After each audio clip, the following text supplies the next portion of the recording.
Since the start of the month, Blizzard Entertainment has hinted that it has big news in store for Diablo 3 fans, and they were right. Now, a number of us were expecting either a potential spin-off series or hoping, with fingers crossed, for an all-new sequel. I mean, it has been 6 years since Diablo 3 first debuted for the PC after all. But those guesses were way off. The company just announced that it will be bringing the smash hit dungeon crawler to the Nintendo Switch this fall.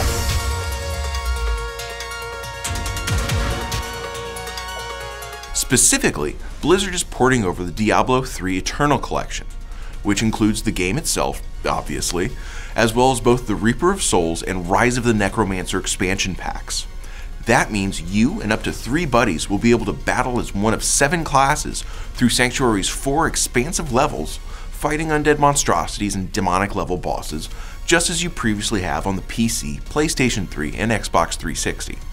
The Blizzard team is also tossing in some Switch exclusive content as well, including a bunch of Zelda Breath of the Wild themed goodies.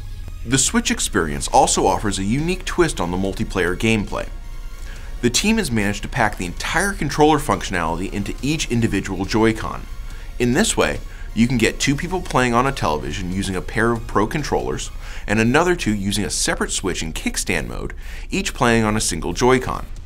You'll get all 4 people in the same instance in the same room, just not on the same screen. What's more, the Switch version will not be subject to Blizzard's DRM, which demands an always-on internet connection. Unfortunately, there won't be cross-platform compatibility available at launch, so you're all going to have to be on a Switch to play together. There's also no ability to import your existing D3 characters as of yet, but the team hasn't ruled out incorporating that feature into future updates. We were recently afforded a quick demo of the Switch-based action, and the Blizzard team appears to have faithfully translated the game onto its new platform. The action was just as intense as I remembered it from the PC version, with no noticeable jittering, video stutter, or slowdown. My biggest qualm has to do with how little the Switch screen is, especially if you're splitting it with another squad member. The on-screen action was routinely overwhelming thanks to my teammate constantly spamming a meteor-based AoE attack, which more than once caused us to become separated. We'd then spend the next few minutes backtracking our steps, looking for one another, again, just like I remember from the old PC version.